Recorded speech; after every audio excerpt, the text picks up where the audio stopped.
I've always believed that the choices we make, even the small ones, ripple out in ways we can't always predict. This isn't about drama or headlines. It's just a quiet look at how one decision can shift the course of a life. We're all human, fumbling through moments where we have to weigh what's right against what's easy, and sometimes understanding those stories helps us see our own a little clearer. No judgments here, just a chance to reflect on the paths we take and why. It started in a place that felt so ordinary, you'd never think it could lead to anything life-altering. I was 28, living in a mid-sized city where the days blurred into one another like the gray skyline outside my apartment window. My job at the marketing firm wasn't glamorous. I handled client accounts, crunching numbers and crafting pitches that sold everything from coffee makers to software updates. It paid the bills, kept me independent, and honestly, that was enough for me back then. I wasn't the type to rock the boat. Growing up in a family where keeping peace meant biting your tongue, I'd learned early on that silence could be a kind of armor. But then came that meeting. It was a Tuesday afternoon, the kind where the office air conditioner hummed too loudly, and everyone was nursing their third cup of coffee. Our team lead, Mark, was presenting the new campaign for a big client, a company in the health sector, touting wellness products. As he clicked through the slides, something caught my eye. The data he was using, the statistics on product efficacy, they didn't add up. I'd seen the raw reports the week before. They showed mixed results at best, with some concerning side effects buried in the fine print. But here, in this polished deck, everything was spun to look flawless. Exaggerated success rates, omitted warnings. It wasn't just optimistic. It felt dishonest. I sat there, my pen hovering over my notebook, feeling that familiar knot in my stomach. Should I say something? Part of me thought, no, it's not my place. Mark had been with the firm for years. He knew the ropes. And what if I was wrong? I could look foolish, or worse, insubordinate. But as he kept talking, praising how this would revolutionize the market, I couldn't shake the unease. What if people relied on this, bought into it thinking it was safer than it was? Honestly, what would you have done, sitting there with your career on one side and your conscience on the other? I almost stayed silent. My mouth opened, then closed. The room was full of nods and murmurs of agreement, and I could feel the pull to just blend in. But then I thought about my sister, who dealt with health issues for years, always questioning the fine print on labels. If this was her, wouldn't I want someone to speak up? That's when I raised my hand, my voice steadier than I felt. Mark, about those stats, did we adjust them from the original report? They seem optimistic. The room went quiet. He paused, his smile tightening just a fraction. We're highlighting the positives, Emily. That's what sells. But I pressed a little, mentioning the discrepancies I'd noted. Not aggressively, just factually. Do you think I should have let it go right there? Pushed harder or backed off? Even now, replaying it, I wonder if my tone was too cautious, if I diluted the point to make it palatable. The meeting wrapped up awkwardly after that, with a few sideways glances my way. I went back to my desk feeling a mix of relief and regret. Relief that I'd said something, regret that it might have marked me as the troublemaker. That evening, as I walked home through the drizzling rain, I couldn't stop turning it over in my mind. Had I overreacted? The firm wasn't doing anything illegal, at least not that I knew, but it skirted that line between marketing flair and misleading claims. I called my best friend Lena and vented about it. She listened, then said, "You did the right thing. Silence would have eaten at you." But doubt lingered. What if this cost me my job? I'd worked hard to get there, scraping by on entry-level gigs before this. The next day, things escalated in a way I hadn't anticipated. Mark pulled me into his office, closing the door with that soft click that always signals a serious talk. He wasn't angry, exactly. More disappointed, like I'd let the team down. "Emily, we appreciate input, but questioning data in front of the group undermines confidence." I nodded, explaining my concerns again, but he waved it off as overthinking. By the end, he suggested I focus on my own tasks and leave the big picture stuff to him. Walking out, I felt smaller, questioning if I'd misread the room entirely. Should I have prepared more? gathered evidence before speaking? Or was staying quiet the smarter move, preserving my position? As weeks passed, the campaign rolled out anyway, with those tweaks intact. I watched from the sidelines, my role diminished to grunt work, proofreading emails, updating spreadsheets. It stung, that demotion without the title. Colleagues avoided eye contact in the break room, as if my one comment had made me radioactive. I started doubting myself more. Was this worth it? The paycheck still came, but the isolation crept in, making every day feel heavier. There were moments I wished I'd kept my mouth shut, blended back into the background, but then I'd see ads for the product popping up online, and that nagging voice would return. What if? It wasn't until a few months later that the real shift happened. One evening, scrolling through industry news on my phone, I came across an article about consumer complaints for that very product. Side effects surfacing, just like the reports had hinted. Nothing catastrophic, but enough to make regulators take notice. My heart raced reading it. Had my comment planted any seeds? Probably not directly, but it made me realize silence might have left me complicit in something I couldn't stomach. Do you ever look back on a choice and see how it spared you worse regret? That's what hit me then. I began journaling about it, pouring out the frustrations I couldn't share at work. Those pages became a lifeline, helping me process the isolation. Lena encouraged me to network outside the firm, attend local meetups for marketers with a conscience, groups focused on ethical advertising. At first, I hesitated. Stepping out felt risky. But one rainy Thursday, I went to my first event, a small gathering in a coffee shop downtown. People there shared stories similar to mine, moments of speaking up, the fallout, the growth. Listening, I felt less alone. Maybe this was the change I hadn't seen coming. That first meetup lingered in my mind for days afterward. I remember driving home that night, the city lights blurring a little because my eyes were tired from listening so intently. There was this woman, Claire, who'd spoken about leaving her corporate job after refusing to sign off on misleading financial projections. Her voice had cracked just once, when she described how her silence in earlier years had kept her up at night. Hearing that, I felt something loosen inside me, like I wasn't carrying this alone anymore. Do you know that feeling, when someone else's words make your own burden feel a little lighter? I started going more regularly. The group met every couple of weeks, nothing formal, just coffee, notebooks, and honest conversation. People shared without bravado, the promotions they didn't get, the friendships at work that cooled, the quiet pride in knowing they'd stayed true to themselves. I didn't talk much at first. I'd sit in the corner booth nursing a chamomile tea, absorbing it all. But one evening, about a month in, someone asked directly, "Emily, you've been quiet. What brought you here?" And it spilled out, the meeting, the data, the slow freeze out. Saying it aloud to people who understood felt like exhaling after holding my breath for months. Around that same time, things at the office grew heavier. The campaign had launched fully, and early sales numbers were strong. Everyone was celebrating except me. Mark got a bonus announcement in the weekly email, and there was cake in the break room. I stood there with a paper plate, forcing a smile while colleagues toasted the win. Inside, I kept thinking, they're celebrating numbers built on half-truths. Should I have done more back then? Sent an anonymous email to someone higher up? Or was raising my hand in that meeting already pushing it too far? I still don't have a clean answer. One afternoon, a new email landed in my inbox from HR requesting a meeting. My stomach dropped. I'd heard whispers about budget reviews, but this felt personal. Walking into the conference room, I saw Mark already there, along with the department head, Sarah. They started with pleasantries, then shifted. "We've noticed your engagement has dipped lately, Emily. Feedback from the team suggests you're not fully on board with our direction." I sat very still, choosing my words carefully. I mentioned my concerns again, calmly, about accuracy and long-term trust with clients. Sarah listened, nodding, but her response was measured. The company had legal sign-off, and creative licensing was standard in our industry. By the end, they offered support, a performance improvement plan.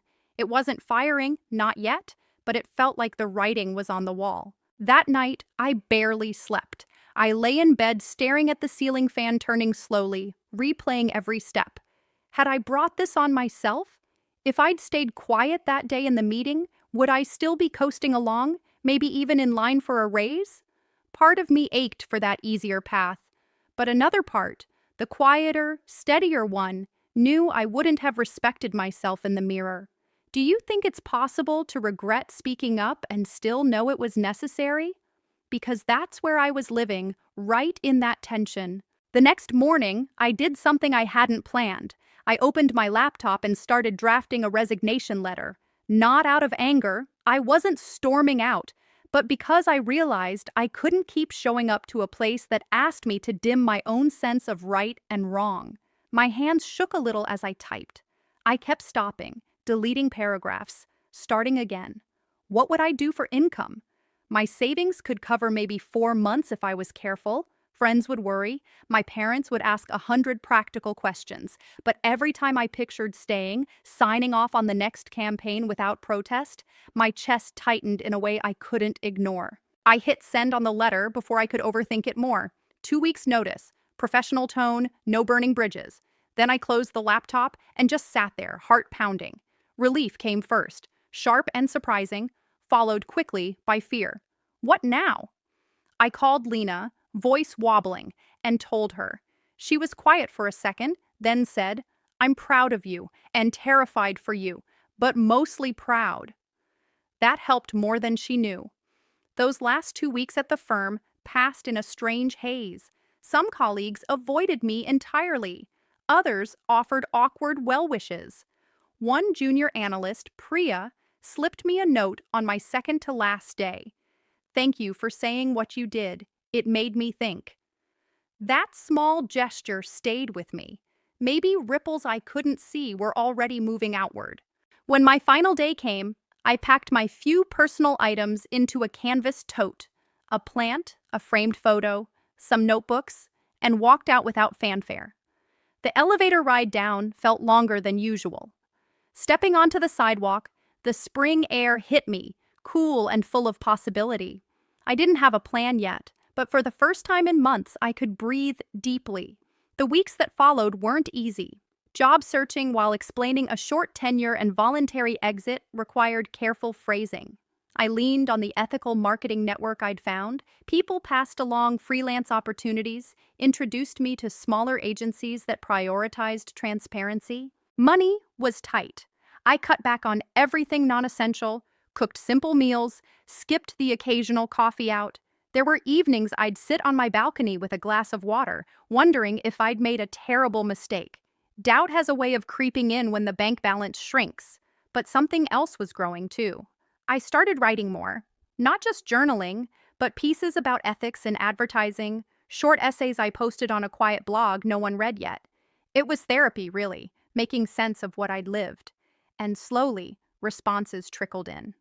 A former classmate shared one of my posts. Someone from the meetup group commented, "This is exactly what we need more of."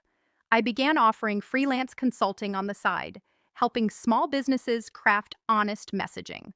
The pay was inconsistent, but the work felt clean in a way my old job never had. One day, about 3 months after leaving, I got an email from a woman named Maya. She'd stumbled across my blog and wanted to talk. Over coffee, she told me her own story. Mid-level manager at a supplement company, pressured to overlook questionable claims. Reading about my experience had given her the nudge to speak to HR instead of staying silent. Nothing dramatic had happened yet, but she felt less alone. Listening to her, I felt this quiet surge. Maybe my choice had mattered beyond just me. Do you ever wonder how far the effects of one decision travel? I still do.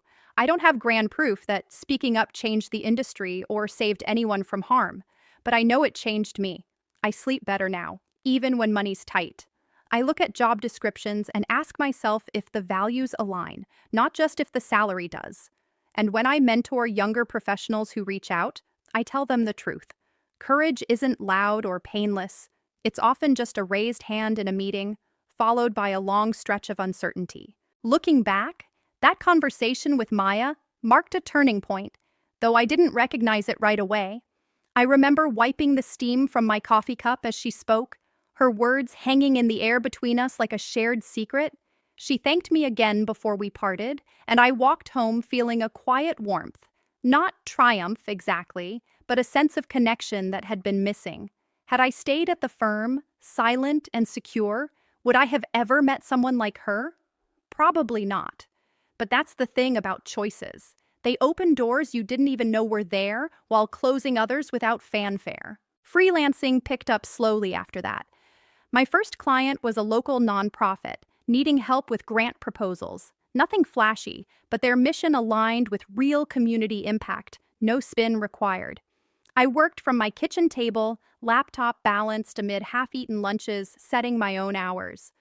The freedom was intoxicating at first, but the uncertainty gnawed at me. Invoices went unpaid for weeks sometimes, and I'd check my email obsessively, heart sinking with each empty inbox. Do you think I should have lined up more gigs before quitting? Hunted for a bridge job to ease the transition? I asked myself that often, especially on days when ramen was dinner again. One particularly lean month, I dipped into savings more than I wanted.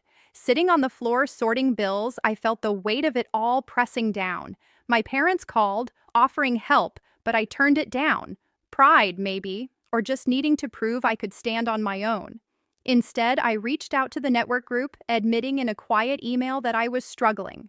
Responses came quickly. Tips on pricing, referrals to potential clients, even an invitation to co-host a workshop on ethical practices. Attending that felt vulnerable, like exposing a wound, but sharing my story there, the doubts, the small wins, drew nods from around the room. Someone said afterward, "Your honesty helps more than you know." In that moment, I wondered if silence back at the firm would have left me without this community. Would I have been happier in ignorance? As months turned into a year, the freelance work stabilized. I built a portfolio of clients who valued transparency, a eco-friendly brand, a health app focused on mental wellness, even a small publisher curating honest book reviews. Paychecks became more reliable, though never extravagant. I moved to a smaller apartment to cut costs, one with a tiny garden patch where I planted herbs, basil, mint, things that grew despite my novice hands. Tending them became a ritual, a way to ground myself when anxiety flared. There were still nights I lay awake, replaying that meeting. What if I'd phrased my question differently, softened it more, or backed it with data right then? But those thoughts softened over time, replaced by a growing acceptance. Then came an unexpected opportunity. Through the network, I heard about a position at a boutique agency specializing in sustainable marketing. They were small, mission-driven, and looking for someone with experience in ethical campaigns. I applied on a whim, tailoring my resume to highlight the freelance work and that pivotal decision to speak up. The interview was over video, casual but probing. The founder, Alex, asked about challenges I'd faced. I told the story honestly. The data concerns, the fallout, the choice to leave, no embellishments. He leaned forward, nodding. That takes integrity. We need more of that here.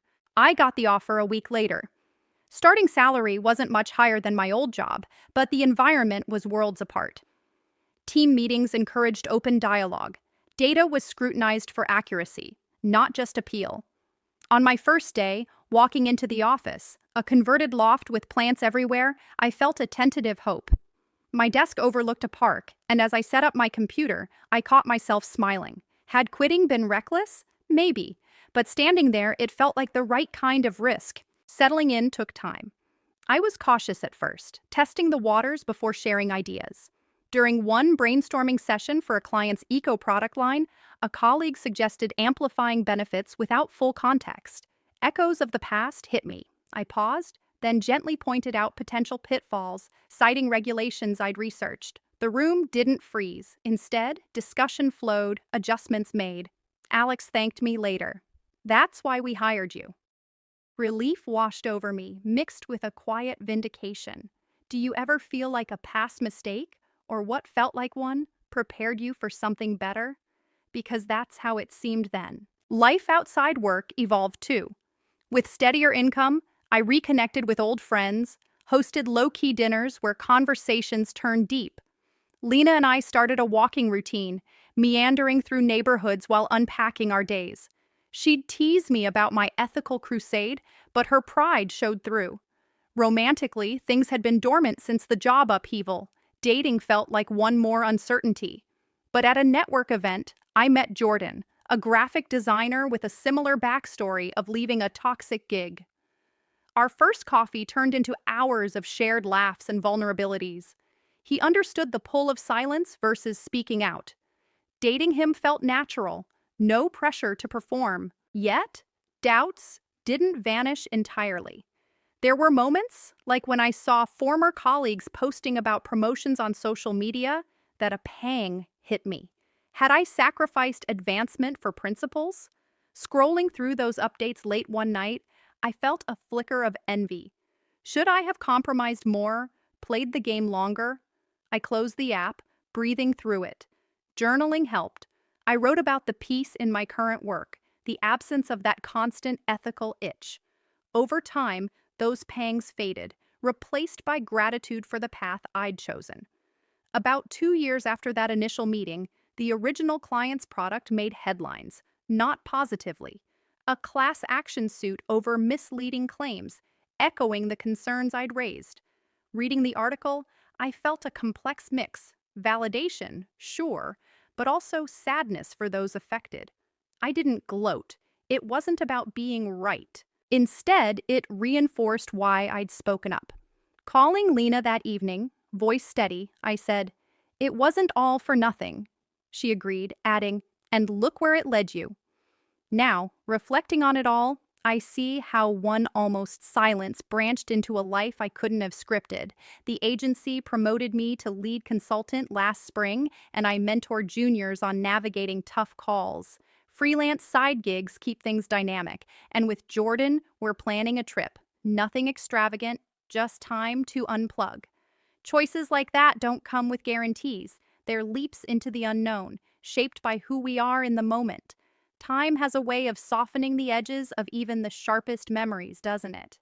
It's been nearly 5 years now since that meeting, and sometimes I catch myself thinking about it like it happened to someone else, a younger version of me, still learning how heavy a single moment can feel. Jordan and I have built a life together in the meantime. We moved into a modest house on the edge of the city last year, with a backyard big enough for the dog we adopted, a scruffy rescue named Olive, who follows me from room to room as if she's afraid I'll vanish.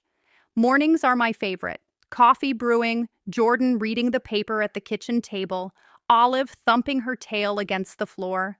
It's quiet, ordinary, and somehow that ordinariness feels earned. Work at the agency has grown into something I never quite pictured. After that promotion to lead consultant, opportunities kept unfolding. Alex expanded the team, and I found myself heading projects for clients who specifically sought us out because of our reputation for honesty. One campaign in particular stays with me, a partnership with a nonprofit focused on mental health resources. They wanted messaging that didn't promise miracles, just real support. We spent weeks refining every word, testing phrases with focus groups, stripping away anything that felt inflated.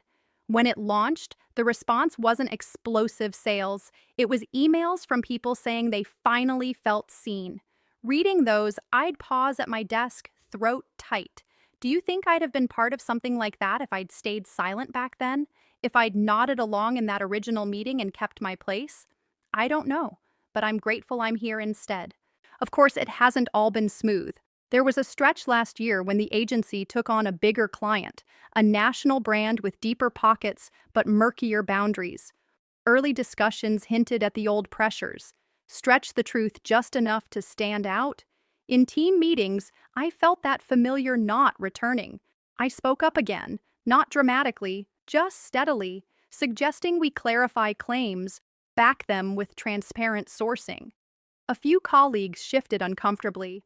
Alex listened, but I could sense the tension between ideals and revenue. For a few weeks, I worried I'd overstepped again. Should I have waited, gathered more allies first, or let smaller compromises slide for the greater good of the team?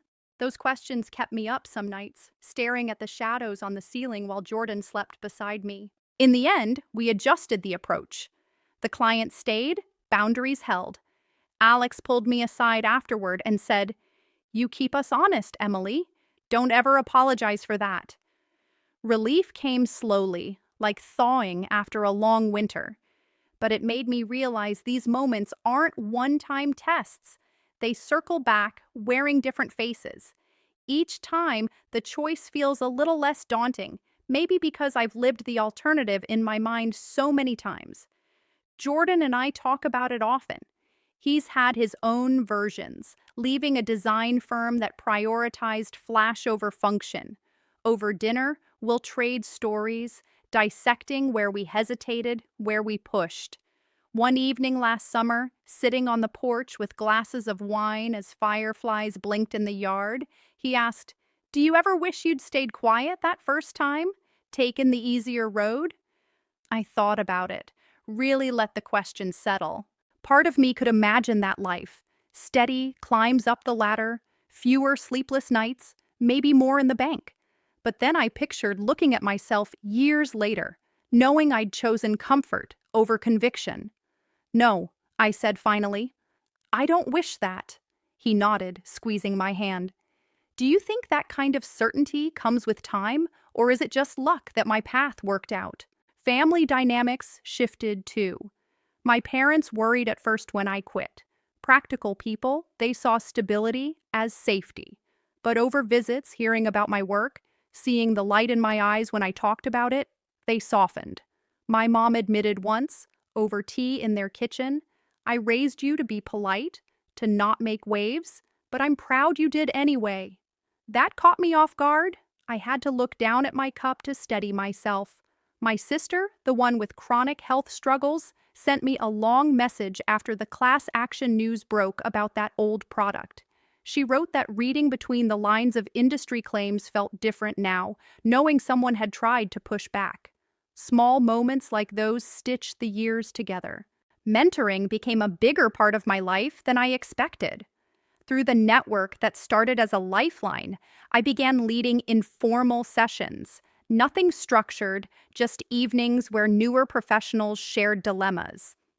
One young woman, Sarah, reminded me so much of myself at 28. She described a similar situation, data being massaged for a pitch, pressure to stay quiet. Listening, I felt that old ache. When she asked what I'd do, I didn't give advice wrapped in certainty. Instead, I told her my story, the fear, the fallout, the slow rebuilding. "There's no perfect choice," I said, "just the one you can live with tomorrow." She emailed later, saying she'd spoken up cautiously, and while it was tense, she didn't feel alone anymore.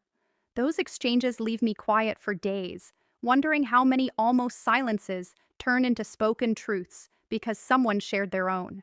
There are still days when doubt whispers, like when a headhunter reached out last fall about a senior role at a bigger firm, higher pay, prestige, the kind of title that impresses at reunions. I considered it seriously, even had an interview. The office gleamed, the team sharp, but in the conversation, subtle hints emerged about flexible messaging, competitive edges. Driving home, I felt the pull, financial ease, validation.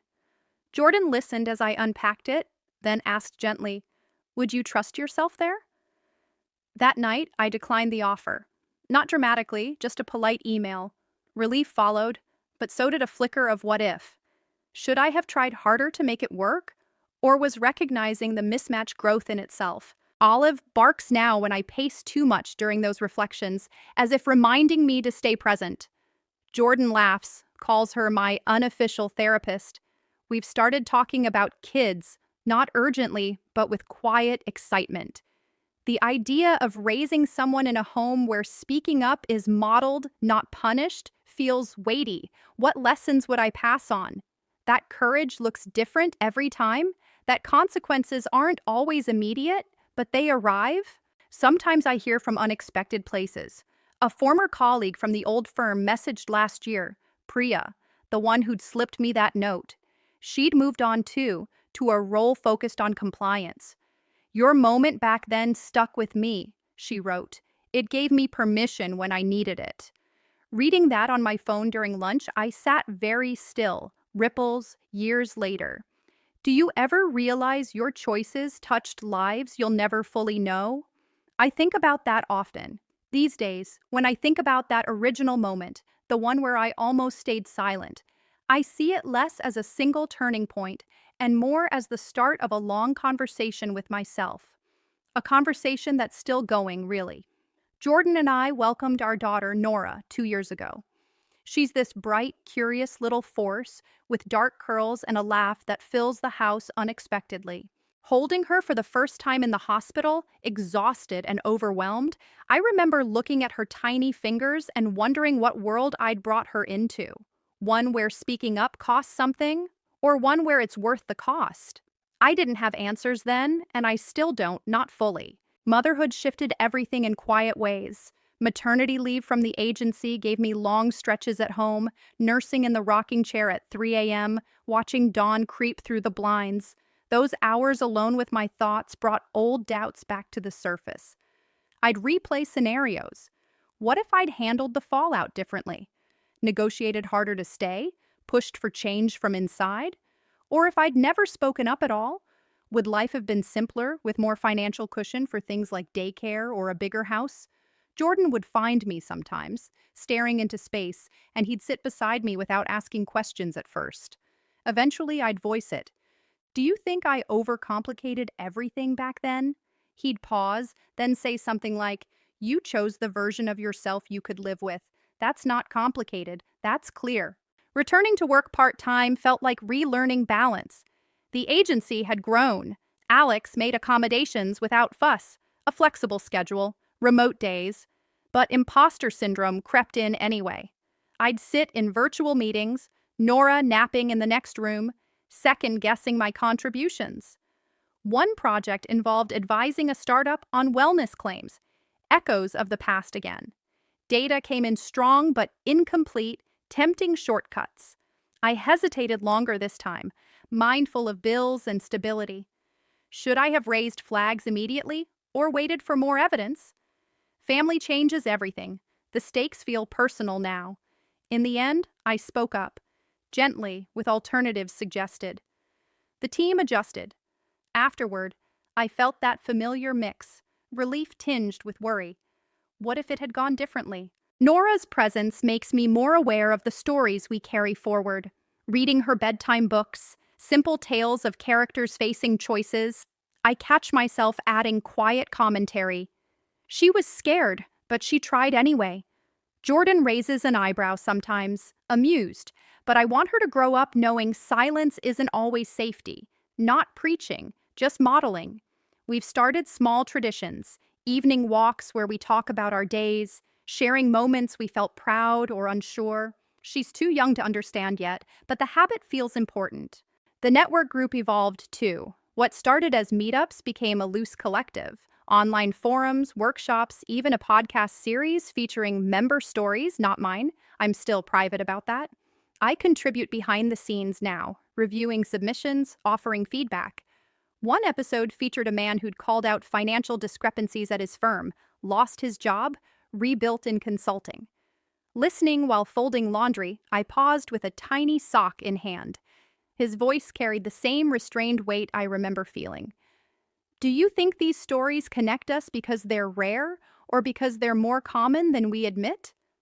I lean toward the latter. So many almost silences out there. Last year brought another test. The agency faced a potential merger with a larger firm, more resources but different priorities. Rumors swirled about shifting standards post-merger. In leadership discussions, I voiced concerns early. How do we protect our core values? Some nodded, others focused on growth metrics. Tension built over months. I confided in Jordan over late-night tea, Nora finally asleep. If it changes too much, do I stay and fight or leave again? He didn't answer right away. You've done both before, he said. You'll know. The merger fell through eventually. Market reasons, not ours, but the process clarified things. I realized I'd built enough standing to influence without ultimatums. Small win, but meaningful. Financially, we're comfortable now. Not wealthy, but secure. Savings grow slowly. We travel modestly, prioritize experiences over things. A trip to the coast last summer stands out. Nora toddling at the water's edge, Jordan building lopsided sandcastles, me watching from a blanket with a book untouched in my lap. Contentment hit me then, unannounced. Had that original choice led here, indirectly, through all the detours? I don't trace direct lines anymore. Life isn't that neat. But the through line feels real. Authenticity opening paths I couldn't have forced. Mentoring took a more formal turn recently. A local university invited me to guest lecture in an ethics course. Once a semester, nothing overwhelming. Standing in front of students, most barely out of their teens, I share the story stripped down. The meeting, the question, the consequences, the rebuilding. No heroics, they ask sharp questions. Was it worth the risk? How did you handle isolation? I answer honestly. Sometimes it felt unbearable, sometimes clarifying. One student lingered afterward, eyes serious. I'm in a co-op where they're cutting corners on safety data. I don't know what to do. My heart ached, recognizing that fork in the road. I didn't advise rashly, just shared resources, encouraged documentation. Later, she updated me. She'd reported anonymously, changes implemented, quiet ripple again. Even my parents have come around fully. Dad, ever practical, started reading about corporate ethics after my lectures. Over holiday dinner, he said gruffly, "You were right to walk away. Better than regretting later." Coming from him, that meant everything. My sister's health stabilized too. She credits better-informed choices partly to conversations we've had since. Nothing dramatic, just knowing where to push back on medical claims. There are harder days still. Nora's first cold turned into sleepless nights, and exhaustion amplified old insecurities. Scrolling late one evening, I saw a former colleague's update. Executive title now, luxury vacation photos. That pang returned. Roads not taken. Jordan found me teary, pulled me close. "Comparison steals peace," he murmured. He's right, of course, but the feeling passes slower with age, I think. Do you notice that? How some doubts linger longer, even as wisdom grows. Yet mostly gratitude dominates. Mornings with Nora's babble, evenings planning agency projects that feel meaningful, weekends with Jordan and Olive trailing us on hikes. I journal less obsessively now, but when I do, pages fill with small appreciations. A client's thank you note, a student's breakthrough, Nora's new word. That original almost silence feels distant, but its lessons stay close, guiding without dominating. Nora turned 4 this past spring, and watching her navigate the world now, full sentences, endless questions, that fierce little independence, makes me revisit my own choices in new ways. Her birthday was simple. A picnic in the park with Jordan's parents, Lena and her kids, a homemade cake that leaned a bit to one side. Nora blew out her candles with such determination, cheeks puffed, eyes squeezed shut, that everyone laughed. Later, as she ran around chasing bubbles, I sat on the blanket and felt this deep, steady gratitude. Not the loud kind, but the quiet sort that settles in your bones. Do you ever have moments like that, where ordinary happiness feels almost surprising because of how far you've come to reach it? Parenting has brought its own set of almost silences. Not dramatic ones, but the everyday kind. When to speak up at a playgroup, when to let something slide with a teacher, when to push back against advice that doesn't feel right. Last fall, Nora started preschool, and there was an incident. Another child took a toy she was using, and she came home quiet, lower lip trembling just a little. That evening, as I tucked her in, she whispered, "I didn't say anything, Mama. I just gave it to him." My heart tightened. I didn't want to overreact, turn it into a lesson too soon, but I also didn't want her to think staying silent was always the safest path. So I asked gently, "How did that feel in your tummy?" She thought, then said, "Yucky." We talked about words she could try next time. "I'm still playing with this. Please wait," without making it a big lecture. Jordan listened from the doorway, nodding slightly. Later, he said, "You handled that well." But inside, I wondered, am I projecting my own history onto her? Should I have just let her figure it out alone? These small parenting doubts circle constantly, don't they? Work continues to evolve in ways I couldn't have foreseen. The agency has grown steadily. We brought on more staff, including a few I've mentored over the years. One of them, Sarah, the young woman from that university lecture, joined full-time last year. Seeing her thrive, contributing ideas in meetings with that same cautious confidence I remember, feels like watching a younger echo of myself. We've collaborated on projects that push boundaries gently, campaigns for environmental nonprofits, messaging that highlights real data over hype. During one late-night review session, revising copy for a climate initiative, she paused and said, "This reminds me of what you shared about your old firm. How do we make sure we don't slip into the same patterns?" Her question hung there, and I felt that old knot loosen further. We adjusted phrasing, added sources. Do you think passing on these lessons matters more than we realize in the moment? Because working with her makes me believe it does. There was a moment last winter that tested me again. A potential client approached, big budget, national reach, for a line of dietary supplements. Initial briefs looked promising, but as materials came in, discrepancies emerged. Efficacy claims leaning heavily on preliminary studies, side effects downplayed. Sitting in the conference room, reviewing the deck, I felt the room tilt slightly, like stepping back in time. My colleagues discussed angles, excited about the scale. I stayed quiet at first, gathering thoughts. Should I raise it immediately, risk dampening momentum, or wait, see if others noticed? But the memory of that original meeting surfaced sharp and clear, the cost of almost silence. So I spoke. "These numbers seem selective. Have we seen the full trials?" Discussion followed, not tense, but thorough. We requested more data. The client hesitated, then withdrew. Revenue lost, but integrity held. Alex emailed later. "Good call." Relief came, but so did quiet reflection on the road that led me to trust my voice more readily. Jordan and I navigate these waters together. He's taken on more freelance design for ethical brands, balancing it with being present at home. Evenings often find us on the couch after Nora's asleep, sharing the day's small victories and worries. One night, after the supplement client pulled out, I voiced the lingering doubt. Was I too quick to question? Could we have shaped it differently? He thought, then said, "You asked the question that needed asking. That's not too quick. That's timely." His steadiness anchors me. Do you think partnerships like that help us hold on to our choices longer? Because with him, the what-ifs feel less heavy.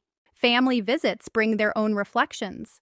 My sister came to stay last summer, her health much improved with new treatments she'd advocated for herself. Watching her play with Nora, building block towers, reading stories, I saw parallels in our paths, both learning to speak when silence felt easier.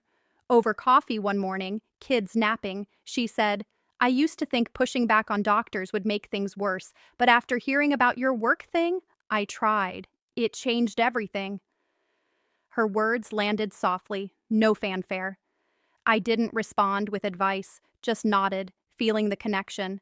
Should I have shared more back then, encouraged her sooner? Maybe, but timing isn't always ours to control. The network has expanded into something more structured now, an online resource hub with anonymized stories, guidelines for ethical dilemmas, connections to pro bono legal advice. I help moderate occasionally, reading submissions that echo my own in varied forms, tech workers spotting biased algorithms, teachers challenging standardized scripts, healthcare staff flagging shortcuts. Each one reminds me how widespread these moments are. One entry last month from someone in finance who'd flagged irregular reporting described the isolation that followed. Reading it during lunch, I paused, remembering my own frozen-out days. I commented privately, "It gets easier to carry with time. You're not alone." Small gestures, but they matter. Nora's questions grow sharper.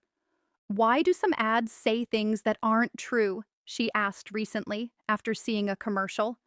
Age-appropriate answers are tricky. I settled on, some people want to sell things quickly, but telling the truth helps more in the end. She nodded solemnly, then ran off to draw. Jordan caught my eye, smiling faintly. Do you wonder what sticks with kids from these conversations? I do, constantly, not aiming to shape her into anything specific, just hoping she trusts her own sense of what feels right. Financially, things eased further this year. A bonus from a successful campaign, careful saving, paying off the last of student loans.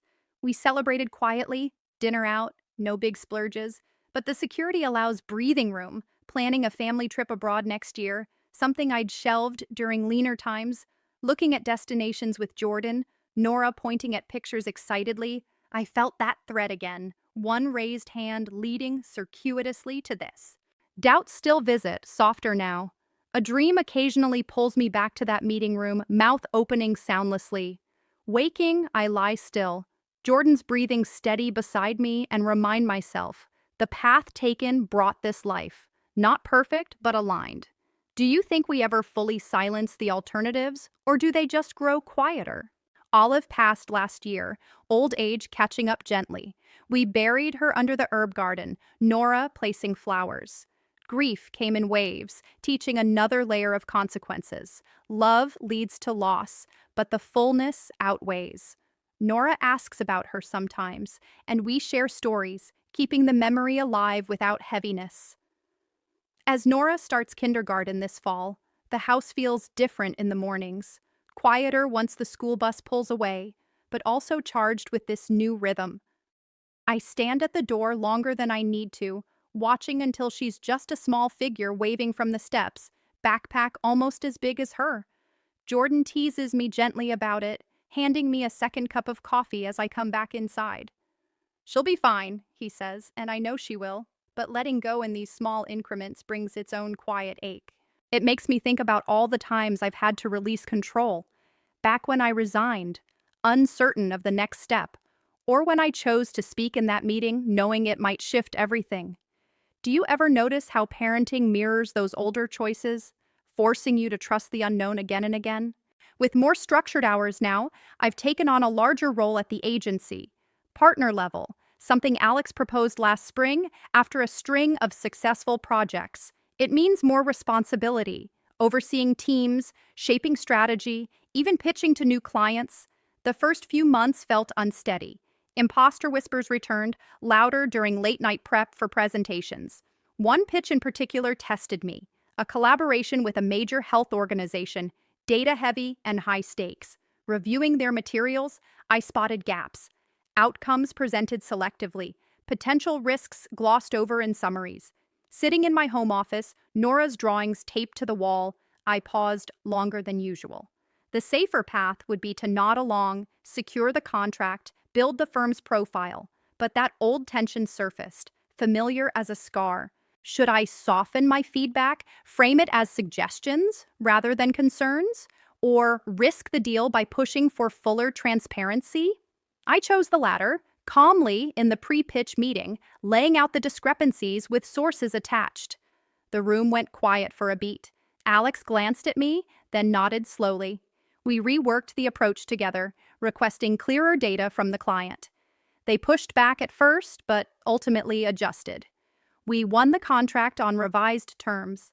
Driving to pick up Nora that afternoon, relief mixed with a deeper certainty. These moments aren't relics of the past. They're ongoing.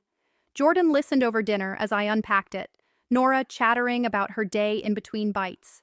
You did what felt right, he said simply.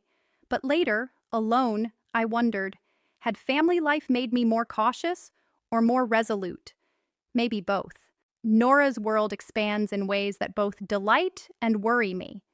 She comes home with stories, friends, playground dynamics, questions about fairness that catch me off guard. One day, she described a classmate who'd been excluded from a game. I wanted to say something, but I didn't, she admitted, eyes downcast. We sat on the porch steps, autumn leaves crunching underfoot. I didn't rush to advise, instead asked how it felt. Bad, she said, like when I hide my feelings. We talked about gentle ways to include others, role-playing a bit until she giggled. No heavy lessons, just planting seeds. Do you think children absorb these things through watching more than hearing? Because later that week, she told me proudly, I asked Mia to play today. Small victories, but they echo. The Network Collective has grown into a nonprofit now, formal but still grassroots. I serve on the board part-time, helping with funding applications and story curation. One initiative we launched last year pairs mentors with early career professionals facing dilemmas, virtual coffee chats, no pressure. I've mentored a few. A journalist questioning source manipulation, a product manager flagging safety oversights. Their stories vary, but the core feels familiar. The pull between security and speaking out. One mentee, Alex, different from my boss, described freezing in a meeting much like I did initially. I almost stayed silent, he said. Hearing that phrase from someone else stopped me mid-sip. We talked through options, documenting concerns, finding allies. Months later, he updated, changes implemented quietly, his position secure. These exchanges leave me reflective, driving home afterward. Should I have sought mentorship sooner in my own journey? Maybe. But the timing shaped me too. Jordan and I carve out time amid the busyness, date nights when Lena babysits, long walks where we unpack deeper things. Recently, over a quiet dinner at our favorite Italian spot, he asked about the original choice again. If you could go back, knowing the lean years, the doubts, would you still raise your hand? I thought about the life we've built, Nora's laughter echoing in the halls, work that aligns without constant compromise, this partnership rooted in mutual respect. Yes, I said, without hesitation this time, but then added, though I'd prepare better, gather more data up front maybe. He smiled. Hindsight's kind that way. Do you find that answers solidify over years, or do new layers always emerge? Family ties deepen in unexpected moments. My parents visited for Nora's school play. She was a tree, proud in green felt leaves, and afterward, over ice cream, Dad pulled me aside. I read about that old company of yours recently. More settlements. His tone matter of fact, but his eyes held something softer. Glad you got out when you did.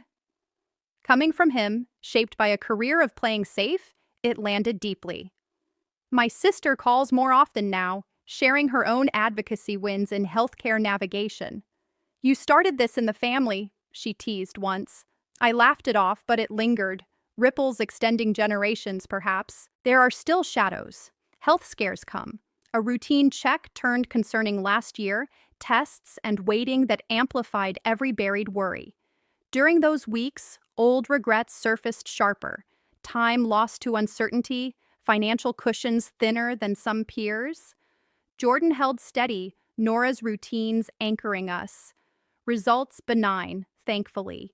But it clarified priorities anew, no chasing titles that demand silence. Do crises like that reset your perspective, or just highlight what was already there? Mentoring at the university continues. I've added a workshop on real-world ethics. Students share raw dilemmas, and I share the unvarnished path. Costs, growth, no tidy resolutions. One asked recently, how do you know when silence is wisdom versus fear? I paused. You don't always in the moment, but you learn to live with the choice. Their nods felt earnest. Driving home, I thought about how far I've come from that hesitant 28-year-old. Nora's curiosity about my old job grows. She asks why I changed works, and I keep it simple. I wanted to help tell truths. She accepts that, for now. Jordan and I talk about deepening those conversations as she ages. Age-appropriate, never burdensome. Balance feels key. Financially, we're planning ahead. College funds starting, retirement contributions steady. A small inheritance from Jordan's aunt allowed a home renovation. Updated kitchen where Nora helps bake. These comforts feel earned, not entitled. Do you notice how stability lets you reflect without urgency? Dreams still visit occasionally. That meeting room, voice catching. But waking now brings quicker peace. This life? Imperfect, but mine. Watching Nora board the bus for her first day of kindergarten felt like one of those quiet thresholds you don't fully appreciate until it's passed. She turned back once, waving with that small, serious hand, and then she was gone, swallowed up by the yellow doors. I stood on the curb longer than necessary, coffee cooling in my grip, feeling the shift in the air. Jordan came up behind me, arm around my shoulders. "Big step," he murmured. I nodded, throat tight. It's strange how these milestones pull old threads to the surface, reminding me of my own leaps, like that resignation letter years ago, sent with no safety net. Do you ever wonder if the risks we take early on make later ones feel less daunting, or if they just teach us how heavy uncertainty can be? The house settled into a new quiet that fall. With Nora at school full days, I poured more into the agency. As partner, my days filled with strategy sessions, client calls, mentoring check-ins. One project that lingered was for a children's educational app. Bright, engaging, but early data showed screen time recommendations that felt too lax, glossing over potential attention impacts. In the kickoff meeting, enthusiasm ran high. Mock-ups sparkled on the screen. I listened, noting the selective stats again, that familiar pattern. My pulse quickened slightly. Family life had layered new stakes, Nora's own screen habits, bedtime negotiations over one more video. Should I let this slide, focus on the positives to keep momentum, or raise it now, potentially complicating timelines? I waited for a natural pause, then asked evenly, "Have we reviewed the full studies on long-term effects? These summaries seem partial." Discussion opened up, not defensive, but constructive. We looped in experts, refined guidelines. The client appreciated the depth. Walking out, I felt steady. No fallout this time, just alignment. Jordan asked that evening how the day went. I shared it over dishes. "Another echo," I said. He smiled faintly. "But you handled it without the old knots." Maybe he's right. Practice softens the edges. Nora's stories from school bring fresh perspectives. She talks about group projects, who speaks up, who hangs back. One afternoon, picking her up, she climbed into the car, frowning. We were picking teams and nobody chose Leo first. I wanted to say he's good at drawing, but I didn't. She fiddled with her seatbelt. I glanced in the mirror. There are still shadows. Health scares come. A routine check turned concerning last year, tests and waiting that amplified every buried worry. During those weeks, old regrets surfaced sharper. Time lost to uncertainty. Financial cushions thinner than some peers. Jordan held steady. Nora's routines anchoring us. Results benign, thankfully, but it clarified priorities anew. No chasing titles that demand silence. Do crises like that reset your perspective, or just highlight what was already there? Mentoring at the university continues. I've added a workshop on real-world ethics. Students share raw dilemmas, and I share the unvarnished path. Costs, growth, no tidy resolutions. One asked recently, "How do you know when silence is wisdom versus fear?" I paused. You don't always in the moment, but you learn to live with the choice. Their nods felt earnest. Driving home, I thought about how far I've come from that hesitant 28-year-old. Nora's curiosity about my old job grows. She asks why I changed works, and I keep it simple. I wanted to help tell truths. She accepts that for now. Jordan and I talk about deepening those conversations as she ages. Age-appropriate, never burdensome. Balance feels key. Financially, we're planning ahead. College funds starting, retirement contributions steady. A small inheritance from Jordan's aunt allowed a home renovation. Updated kitchen where Nora helps bake. These comforts feel earned, not entitled. Do you notice how stability lets you reflect without urgency? Dreams still visit occasionally, that meeting room, voice catching, but waking now brings quicker peace. This life, imperfect, but mine. Watching Nora board the bus for her first day of kindergarten felt like one of those quiet thresholds you don't fully appreciate until it's passed. She turned back once, waving with that small, serious hand, and then she was gone, swallowed up by the yellow doors. I stood on the curb longer than necessary, coffee cooling in my grip, feeling the shift in the air. Jordan came up behind me, arm around my shoulders. "Big step," he murmured. I nodded, throat tight. It's strange how these milestones pull old threads to the surface, reminding me of my own leaps, like that resignation letter years ago sent with no safety net. Do you ever wonder if the risks we take early on make later ones feel less daunting, or if they just teach us how heavy uncertainty can be? The house settled into a new quiet that fall. With Nora at school full days, I poured more into the agency. As partner, my days filled with strategy sessions, client calls, mentoring check-ins. One project that lingered was for a children's educational app. Bright, engaging, but early data showed screen time recommendations that felt too lax, glossing over potential attention impacts. In the kickoff meeting, enthusiasm ran high. Mock-ups sparkled on the screen. I listened, noting the selective stats again. That familiar pattern. My pulse quickened slightly. Family life had layered new stakes. Nora's own screen habits, bedtime negotiations over one more video. Should I let this slide? Focus on the positives to keep momentum? Or raise it now, potentially complicating timelines? I waited for a natural pause, then asked evenly, "Have we reviewed the full studies on long-term effects? These summaries seem partial." Discussion opened up, not defensive, but constructive. We looped in experts, refined guidelines. The client appreciated the depth. Walking out, I felt steady. No fallout this time, just alignment. Jordan asked that evening how the day went. I shared it over dishes. "Another echo," I said. He smiled faintly. "But you handled it without the old knots." Maybe he's right. Practice softens the edges. Nora's stories from school bring fresh perspectives. She talks about group projects, who speaks up, who hangs back. One afternoon, picking her up, she climbed into the car, frowning. We were picking teams, and nobody chose Leo first. I wanted to say he's good at drawing, but I didn't.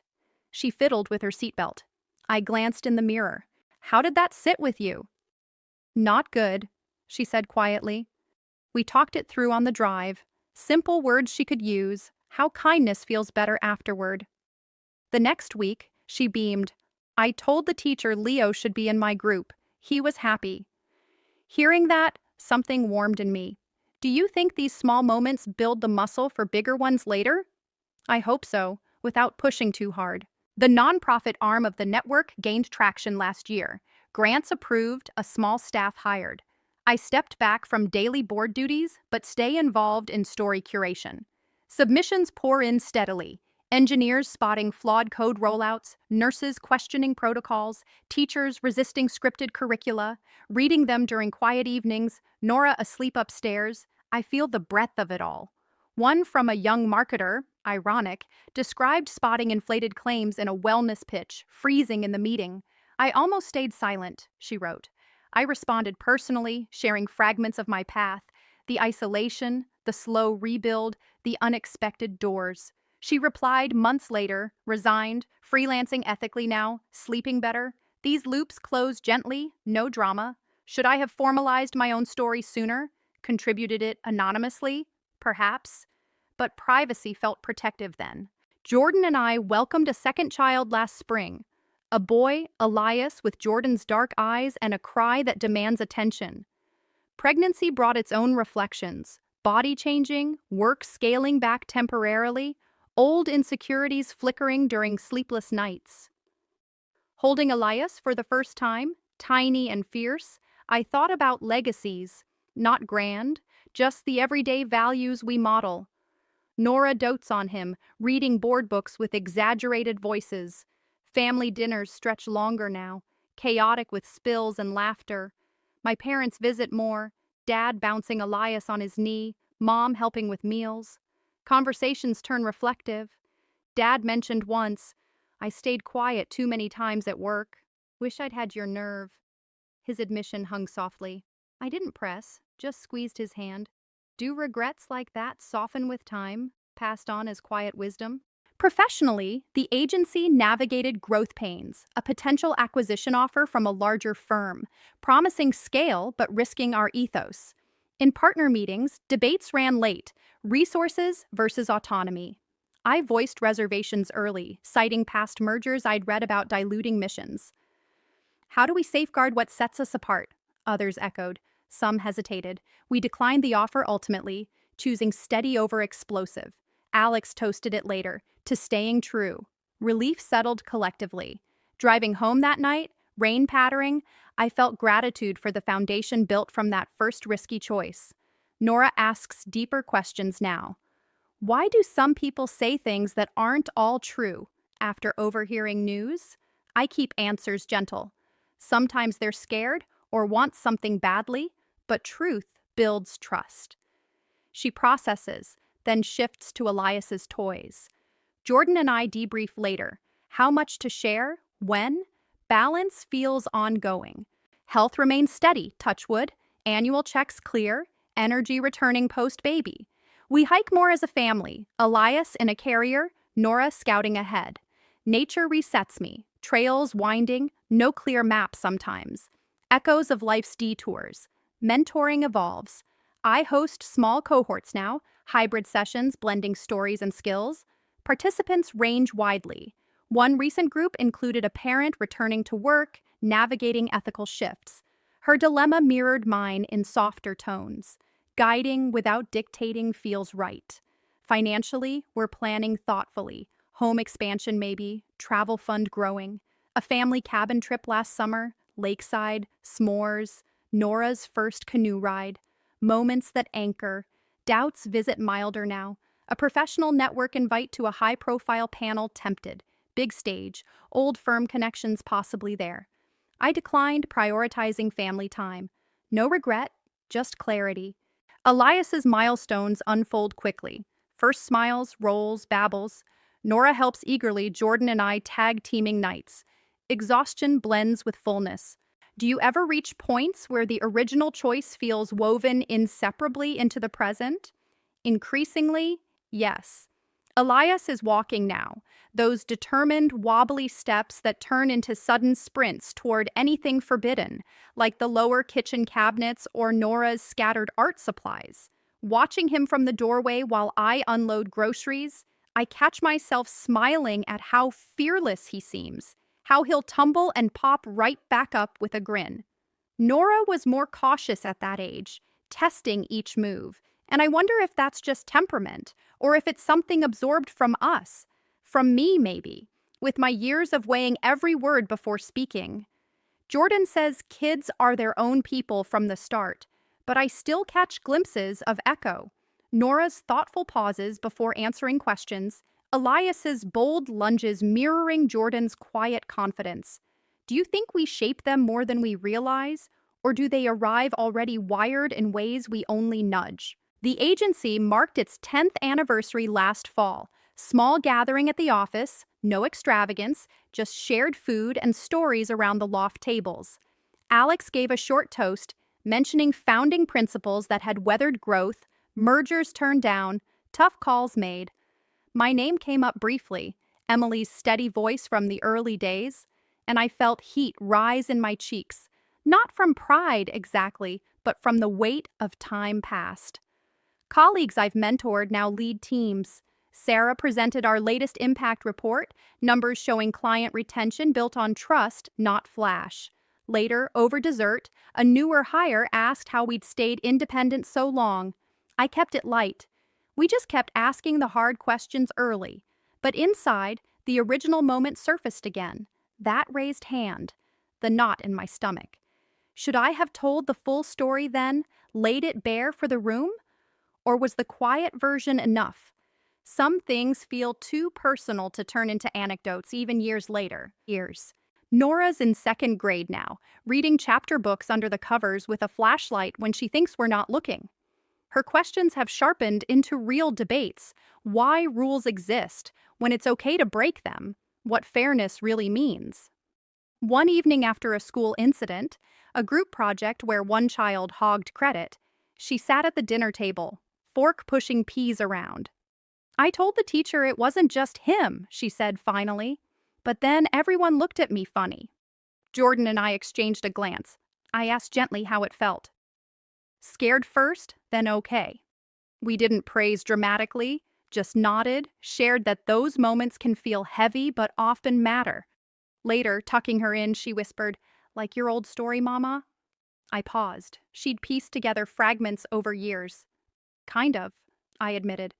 But yours turned out fine. Do you ever worry you're passing on your own struggles too soon, or trust that sharing the outline helps them navigate theirs? Elias keeps us grounded in the present, his demands immediate, his joys uncomplicated. A stomach bug swept through the house last winter, nights blurred with fevers and laundry, exhaustion layering thick. In those bleary hours rocking him at 2 a.m., old doubts resurfaced sharper. The lean years after quitting, savings drained, opportunities missed. What if I'd stayed silent, built a different security? Jordan took shifts without complaint, but I saw the strain in his eyes too. Recovery came slowly, spring arriving like relief. We took a quiet family day at the beach, kids digging moats, Jordan and I sitting close, watching waves. Normalcy returned, but the vulnerability lingered. Do illnesses like that strip away the buffers, showing what choices truly cost? Or built? The nonprofit celebrated a milestone too. 5 years formal, thousands reached through resources and connections. I've stepped into an advisory role, less hands-on, reviewing grants from afar. A recent fundraiser featured anonymized stories, mine among them, heavily veiled. Reading the program beforehand, I felt a quiet jolt, recognizing my own contours. The meeting, the fallout, the rebuild. No one knew it was me, but the resonance hit anyway. A donor approached afterward, sharing how one story had nudged her to report concerns at work. Hearing that secondhand, I drove home reflective. Ripples again, wider now. Should I claim it openly someday, or let it travel unnamed? Privacy still feels like armor sometimes. Jordan and I turned 40 this year. Separate small celebrations, his with a hiking trip, mine a weekend away with Lena. Looking in the mirror that morning, tracing faint lines, I thought about time's quiet accumulation. We've talked more about aging parents, future plans, what we want the kids to carry forward. One night after they were asleep, wine poured, he asked if I still journal about that original choice. Less, I said. It's woven in now. He nodded. Feels like it shaped the best parts? Do you reach ages where past decisions stop feeling like weights and start feeling like foundations?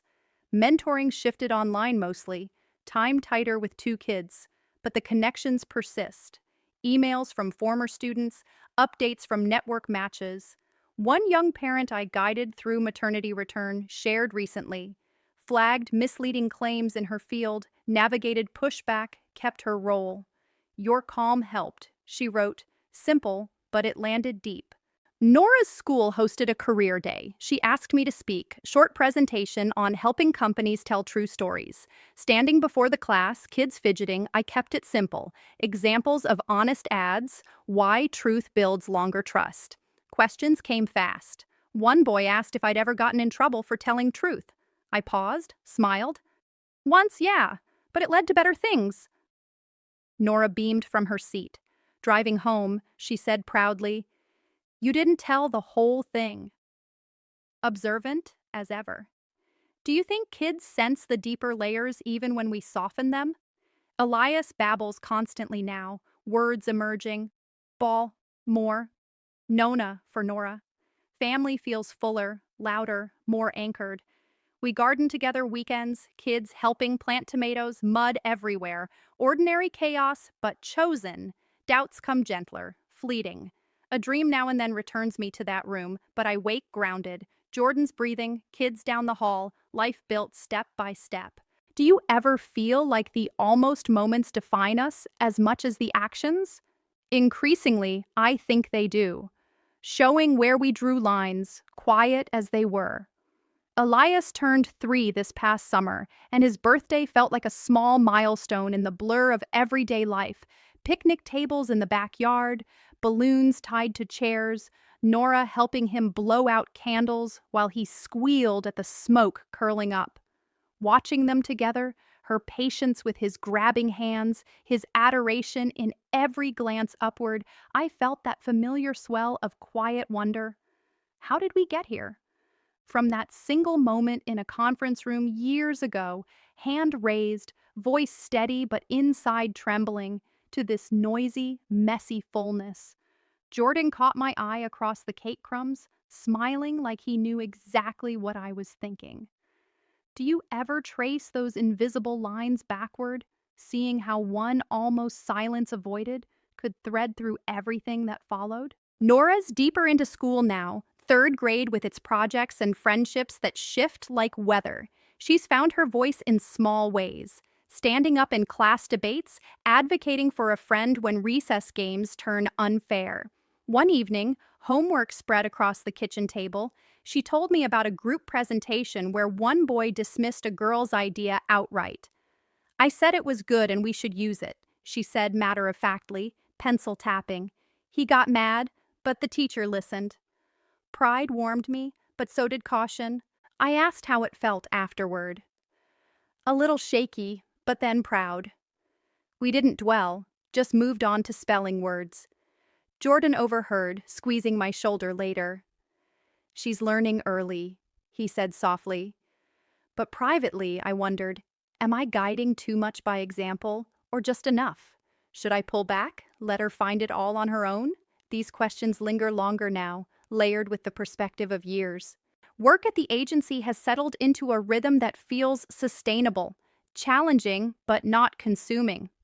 We took on a project last spring for a youth mental health initiative, crafting messaging around early intervention without over-promising cures. Data review sessions ran long. Some metrics were strong, others preliminary. In one meeting, a junior designer suggested emphasizing the positives heavily to cut through noise. The room leaned in agreeably. That old echo hit me, not sharp anymore, but present. I paused, then asked, what about balancing with the caveats? Long-term trust matters. Conversation shifted. We refined, included qualifiers. The campaign launched thoughtfully, feedback focusing on its honesty. Alex messaged later, your instinct again. No drama, just course correction. Driving home, windows down, I felt the difference time makes. The question comes easier now, without the old fear knotting everything. Elias keeps us laughing with his endless energy, chasing bubbles in the yard, demanding stories with dramatic sound effects. Nights when both kids finally sleep, Jordan and I collapse on the couch, trading quiet updates. Recently, he asked if the original choice still weighs on me during busy seasons. Not weight, I said after thinking. More like context. It's the lens. He nodded. Good lens. Do you think some decisions become that over time? Less regret or triumph? More quiet framing for everything after? The nonprofit reached another benchmark. 10 years since those early coffee shop meetups. They hosted a virtual gathering. I joined briefly, listening to new voices share fresh dilemmas. One woman described spotting irregularities in grant reporting, hesitating before flagging them. I almost stayed silent, she said. Hearing it phrased that way, so simply, pulled me back.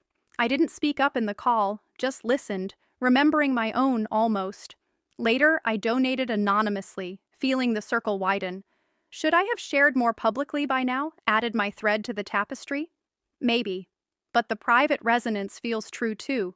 Family health held steady this year, checkups clear, energy returning after a lingering cold season. We took a longer trip, renting a cabin by a lake, days filled with kayaks and campfire songs. Nora learned to skip stones.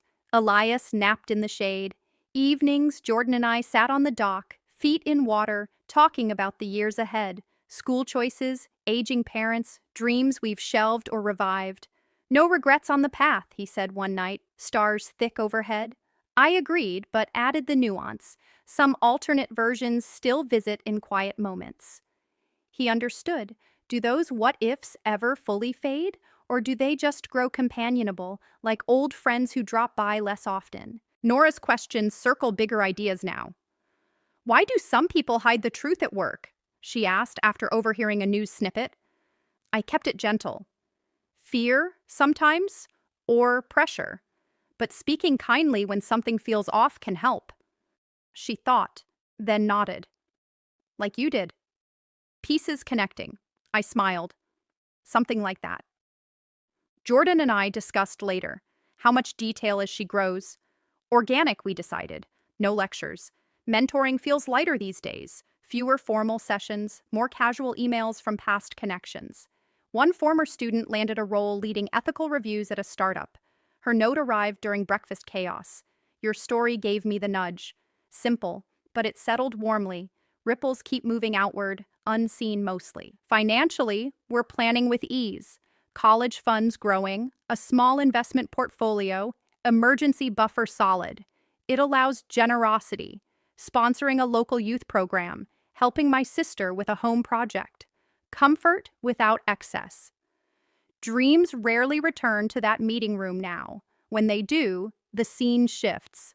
I speak, or sometimes I don't, and either way, I wake to this life. Kids' voices down the hall, Jordan's coffee brewing, the day open. We all stand at those forks sometimes, don't we?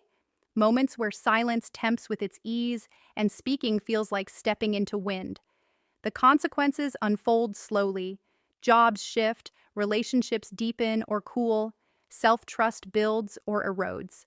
I almost stayed silent once, and choosing otherwise reshaped everything. Harder stretches, yes, but also alignment, connection, this fuller version of days. Not better or worse than the alternative, just different, truer to whatever quiet compass I carry. Others choose silence and find their own peace, or speak and navigate different currents.